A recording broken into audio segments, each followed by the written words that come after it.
Fala galera, Carla Bernardo, tô aqui para compartilhar com você o meu devocional diário e te provar que uma xícara de chá e 15 minutos de estudo bíblico podem transformar a sua vida. Livro de Lucas, capítulo 11, versículos de 14 a 28. A acusação contra Jesus. Jesus estava expulsando um demônio que era mudo. Olha aqui. O demônio deixava a pessoa muda.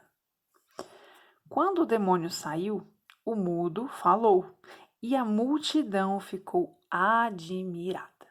Mas alguns deles disseram: é por Beelzebu, o príncipe dos demônios, que ele expulsa demônios. Olha o que estavam falando. Que o demônio expulsava demônio, que Jesus trabalhava para Beelzebu. Outros o punham à prova, pedindo-lhe um sinal do céu. Olha isso aqui. Eles pediam um sinal para pôr Jesus à prova. Então, eles não pediam provas e milagres por fé, pediam por malícia. Essa Bíblia aqui chama Bíblia Anote. Ela tem espaço para anotação na lateral, então você pode ir fazendo o seu estudo e puxando as considerações. De repente você achou alguma referência em algum lugar, fazer a anotação. Alguma coisa que Deus falou com você, te revelou no momento do estudo, anota. Daqui a um tempo você vai olhar, ler e relembrar, tá? Aqui na descrição do vídeo eu vou deixar um link onde você encontra esse modelo de Bíblia para compra, tá? Olha aqui, o que ele está falando nesse primeiro versículo. Jesus estava realizando muitos milagres, expulsando demônios, e algumas pessoas diziam que ele fazia isso por Beelzebu e outros queriam testá-lo. O que a gente aprende aqui? Não importa o que Deus está fazendo, não importa aquilo que o céu está movimentando, sempre vai ter gente que está com foco em outra coisa. Sempre vai ter gente incapaz de perceber aquilo que Deus está fazendo, incapaz de se quebrantar, de querer aquilo que Deus está fazendo. É muito louco, porque nós que temos os olhos espirituais abertos, a gente vê Deus operando grandes coisas. E você olha para o lado e você vê as pessoas preocupadas com coisas tão idiotas, né? E você fala, gente, não é possível, mas é isso mesmo. Tem pessoas que estão cegas, que têm um véu diante dos olhos, né? Como que a gente fala? Quando a gente encontra Jesus, é como se um véu fosse tirado dos nossos olhos. É isso. Por maior que sejam as obras, por maior que seja a manifestação do Espírito Santo, vai ter gente cega falando abobrinha. Tinha na época de Jesus e tem até hoje. Vamos para o versículo 17. Jesus, conhecendo os seus pensamentos, ou seja, Jesus sabendo que eles falavam isso aqui, que eles queriam testá-lo, disse-lhes: todo reino dividido contra si mesmo será arruinado, e uma casa dividida contra si mesma cairá. Ou seja, ele está falando todo o reino. Então, tanto o reino de Deus quanto o reino do diabo, dividido, cai. Se Satanás está dividido contra si mesmo, como seu reino pode subsistir? Ou seja, se eu expulso demônios em nome de Beelzebu, como que o Satanás sobrevive? Como que pode ser ele, né, este reino dividido dentro dele mesmo? Digo isso porque vocês estão dizendo que expulso demônios por Beelzebu, é o que eu acabei de falar. Se eu expulso demônios por Beelzebu, por quem os expulsam os filhos de vocês? Ó, notinha de rodapé, letra A. Vamos lá na notinha. Sempre leia a notinha de rodapé. Que a notinha está dizendo pra gente, ó, letra A, capítulo 11, versículo 19. Ou discípulos. Então lá ele fala, por quem expulsam os filhos de vocês ou os seus discípulos, né? Ele está falando com mestres que também tinham discípulos. Então, né, Jesus está falando aqui, olha o absurdo que vocês estão falando. Que se eu expulso demônios por Beelzebu, os seus discípulos expulsam em nome de quem, né? Por isso, eles mesmos estarão como juízes sobre vocês. Ou seja, vocês que são líderes, que estão falando abobrinha, ensinando errado, eu posso dizer que os seus discípulos, ou seja, né, que na terra são menores do que eles, serão juízes sobre vocês. Mas se é pelo dedo de Deus que eu expulso demônios, então chegou a vocês o reino de Deus. Ó, então Jesus está falando, o que vocês estão falando É impossível de acontecer. Um reino dividido não subsiste, não tem como, em nome de Beelzebul, expulsar demônio. Mas, se é pelo Deus de Deus, ou seja, é, né? Porque se não é pelo diabo, é por Deus. Que eu expulso demônios, então chegou a vocês o reino. Olha o que ele está falando, é importante. Chegou o reino de Deus. Agora Jesus vai usar um exemplo, né? Jesus era muito bom em usar exemplos e parábolas. Quando um homem forte, bem armado, guarda sua casa, seus bens estão seguros. Mas, quando alguém mais forte o ataca e o vence, tira-lhe a armadura em que confiava e divide os despojos. Dividir os despojos era um ato de guerra. Quando um povo ganhava de outro povo, ele pegava os despojos. Eles saqueavam, na verdade, o que aquele povo tinha. Aqui ele está falando, o homem forte, ele guarda a sua casa. Chegou um mais forte, venceu ele e pega as coisas dele, pega os bens dele, do que perdeu, né? Aquele que não está comigo é contra mim, e aquele que comigo não ajunta, espalha. É o que ele está falando. O mais forte ataca e vence. No caso aqui, ele expulsava demônios, certo? Então, quem é o mais forte? Jesus. Atacava os demônios, vencia, né? Expulsava os demônios. Chegou o mais forte. E aqui ele conclui: o que não está comigo é contra mim, e aquele que comigo não ajunta, espalha. Então, não tem meio termo. Ou você está fechado com Jesus, ou você está fechado com o reino de Deus, ou você está do outro lado. Não tem muro. Quando um espírito imundo sai de um homem, passa por lugares áridos procurando descanso e não o encontrando, diz: olha o que ele está falando. Olha que interessante isso daqui. O espírito, ele não está no mundo natural, certo? Ele é um espírito, a gente está falando de um mundo espiritual. Porém, aqui Jesus ensina para gente que ele tem uma necessidade de estar em algum lugar. A gente vê isso quando Jesus expulsa os demônios do Gadareno, porque eles pedem permissão para ir para os porcos. Ou seja, os demônios, o diabo, eles estão presos aqui na terra, né? Quando houve a divisão no céu e o diabo e uma terça parte dos anjos foram expulsos do céu, onde eles foram lançados? Eles foram lançados na terra. É um erro achar que o diabo está no inferno. O inferno vai ser somente no dia em que Jesus voltar. O diabo vai ser lançado no inferno no dia em que Jesus voltar. Então, os demônios e o diabo, eles estão presos na terra. Então, eles têm que ir para algum lugar. É isso aqui que Jesus está ensinando para gente. Se ele é expulso de um homem, ele fica vagando, ó, passa por lugares áridos procurando descanso. Ele precisa achar algum lugar para ficar. Olha isso. Então, se o espírito foi expulso de uma pessoa, a princípio, ele vai rodar ali na redondeza, na rua dela, no bairro dela, ele fica ali na região. Demônios são extremamente territorialistas.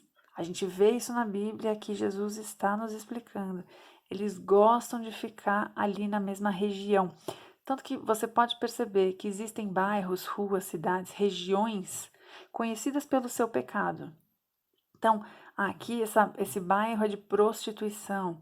Esse bairro aqui tem muita jogatina, muita jogo do bicho, muita coisa ilegal. Tal região, tal lugar ou tal universidade é conhecida por tal tipo de pecado. Os demônios são regionalistas e aqui Jesus está nos ensinando isso. Então ele vagou pela terra procurando descanso e não encontrou. Rodou, rodou, rodou, não achou ninguém para ele infernizar.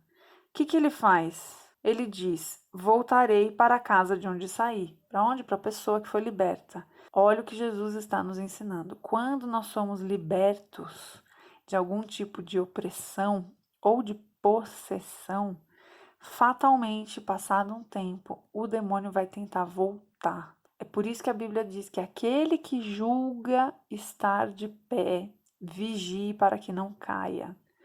Nós somos provados e atribulados e tentados todos os dias, meu querido. O demônio quer voltar.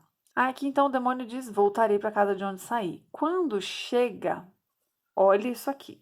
Encontra a casa varrida e em ordem, ou seja, tá tudo arrumadinho. Por quê? Porque Jesus passou por aqui.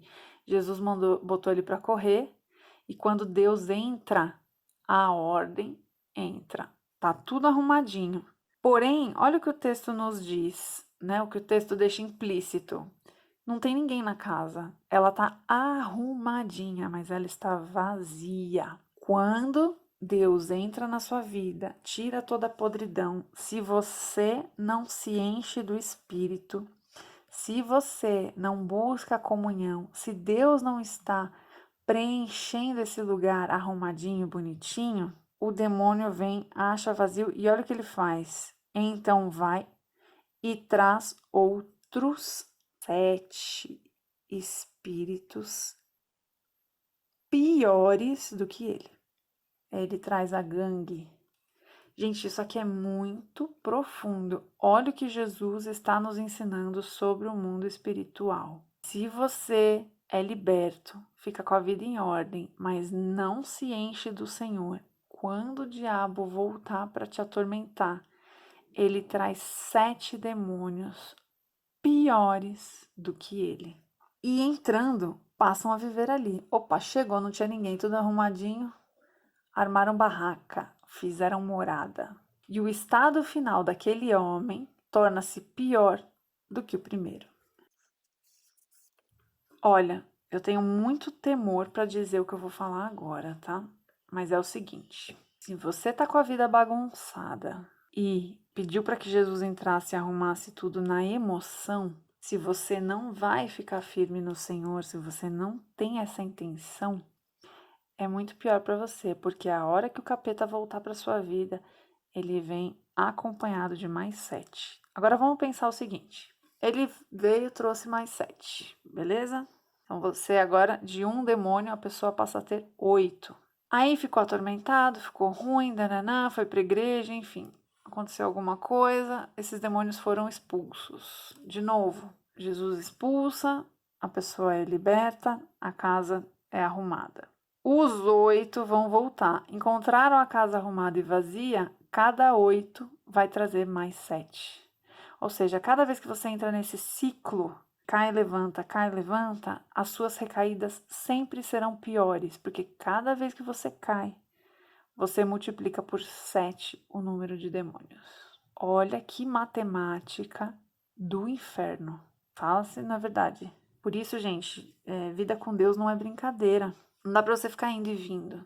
Ah, domingo eu vou pra igreja, segunda-feira eu pulo o bloquinho de carnaval. Domingo eu vou pra igreja, na segunda-feira eu adultero a minha esposa no meu trabalho. Cada vez que você passa por um processo de cura e libertação e volta a cair, as suas recaídas são cada vez piores. Então aqui parece que Jesus foi mudando de assunto, mas ele ainda está falando sobre expulsão de demônios. Acusaram ele de expulsar em nome de Beelzebul.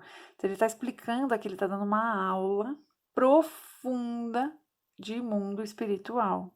Ele está explicando detalhadamente como os demônios trabalham, tá? Como o mundo espiritual funciona. Eu tenho uma amiga que ela deu uma explicação para mim esses dias, Thaisa Howen. Vou deixar o nome dela aqui porque ela tem um canal no YouTube maravilhoso. Sigam a Thaisa.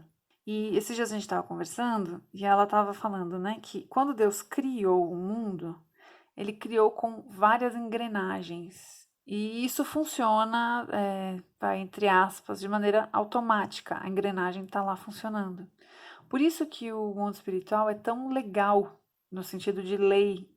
Ele tem regras, leis e ele funciona sempre dentro daquilo. Essas coisas não se ferem.